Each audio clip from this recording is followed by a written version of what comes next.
Is your Windows computer connected to Wi-Fi but you can't recall the password? If you have ever connected to the Wi-Fi network in the past, your computer will remember the password.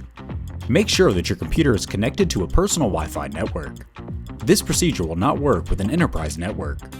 To confirm the type of network, click the wireless icon on the taskbar and select the Wi-Fi that your computer is connected to.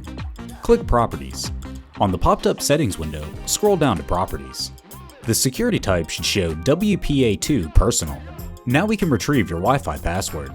Right-click the wireless icon on the taskbar and select Open Network and Internet Settings. Scroll down and click Network and Sharing Center. Select the Wi-Fi network that your computer is connected to. When the Wi-Fi status window pops up, select Wireless Properties.